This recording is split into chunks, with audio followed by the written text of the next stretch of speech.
Hello दोस्तों, इस video में आज बात करेंगे एक परिवार की कहानी के बारे में। तो चलिए दोस्तों, स्टार्ट करते हैं वीडियो को। हर रात की तरह आज भी मैं देर रात घर पहुंचा। हमेशा से कोई भी गलत आदत न होने के कारण कॉलोनी में कोई भी मुझे देर रात आने पर गलत नज़रों से नहीं देखता था। मैं हमेशा इस बात को लेकर गर्व करता था कि लोग अपने बच्चों को मेरी उपलब्धियों का उदाहरण देकर अच्छे पढ़ने लिखने की सलाह देते हैं। खैर, मैं यही सब सोचते हुए मैंने अपनी चाबी से घर का दरवाज़ा खोला। हालांकि मुझे पता था कि जब तक मैं घर नहीं पहुंचता तब तक दीप्ति को नींद नहीं आती थी। पर मैं अपने 5 साल के बेटे चिंटू को नींद से नहीं जगाना चाहता था। दरवाजे की हल्की सी आहट पाकर दीप्ति हमेशा की तरह कमरे से बाहर आई। तब मैं अपने हाथ मुंह धोने बाथरूम की तरफ जा चुका था और मैं हमेशा की तरह दीप्ति का खाना गर्म करने किचन में चली गई। हर रोज़ ऐसा ही होता था। सुबह घर से निकलने के बाद हमारी मुलाकात रात को खाने पर ही होती थी। दीप्ति को इस तरह की जीवन शैली से कोई प्रॉब्लम नहीं थी।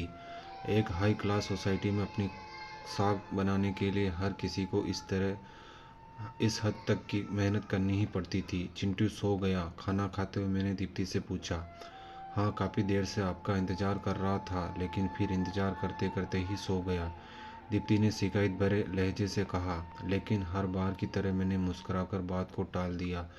अगली सुबह रात को देर से सोने के कारण हर रोज़ मैं सुबह देर से ही उठता था, लेकिन जब तक मैं उठता तब तक चिंटू स्कूल चला जाता था। चिंटू की हमेशा शिकायत रहती थी कि मैं उसे कभी घुमाने नहीं ले जाता, और शायद इसी बात को लेकर वो मुझसे नाराज़ ही था। हमेशा की तरह मैंने उस पर दीप्ति को आवाज़ लगाई और बाथरूम में घुस गया। थोड़ी देर में ही दीप्ति नहाने के लिए गर्म पानी ले आई। तुम नहीं होती तो मेरा क्या होता। हमेशा की तरह मैंने पानी की बाल्टी लेते हुए अपना घिसा पीटा डायलॉग मारा, और हमेशा की तरह ही दीप्ति मुस्कुराते हुए खाने की तैयारी करने किचन में चली गई। खैर, ऑफिस के लिए तैयार होकर जब मैं डाइनिंग टेबल पर आया तो चिंटू मुंह फुलाए बैठा था। क्या बात है जनाब, आज स्कूल नहीं गए? मैंने प्यार से चिंटू के बालों पर हाथ घुमाते हुए बोला। आज संडे है, चिंटू ने गुस्से भरी आवाज़ से कहा। काम की भाग दौड़ में मैं यह भी भूल जाता था कि आज संडे है, और आज दिन में मैंने चिंटू के साथ मूवी जाने का प्रॉमिस किया था। लेकिन आज तो मुझे क्लाइंट मीटिंग के लिए ऑफिस जाना था। मुझे ऑफिस जाता देख चिंटू को अपना मूवी प्लान खतरे में पड़ना दिखाई दे रहा था, और शायद इसीलिए वो मुझसे गुस्से से बात कर रहा था। पापा, आप एक घंटे के कितने पैसे कमा लेते हो? अचानक चिंटू ने पूछा। चिंटू ने पहले कभी इस रवैये से मुझसे बात नहीं की थी। शायद गुस्से में उसने ऐसा कह दिया। लगभग 1000 रुपये, मैंने कहा।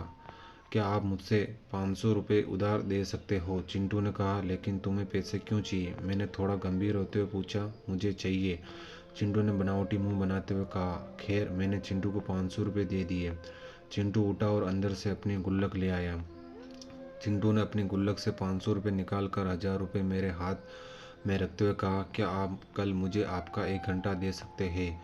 मुझे आपके साथ बैठकर खाना खाना है। बहुत बिगाड़ रखा है तुम्हारी मम्मी ने तुम्हें।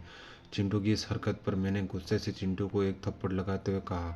आज ऑफिस जाते हुए मेरे मन में बस यही सोच रहा था कि इस भागदौड़ भरी जिंदगी में क्या सब कुछ खरीदा जा सकता है। हालांकि मैं भी तो चिंटू को ये सिखा रहा था। कहानी का तर्क यही है कि परिवार के लिए पैसा कमाने की चाह में हम परिवार को समय देना ही भूल जाते हैं। जिंदगी में सबके बीच में तालमेल बिठा कर चलना ही समझदारी है। धन्यवाद दोस्तों।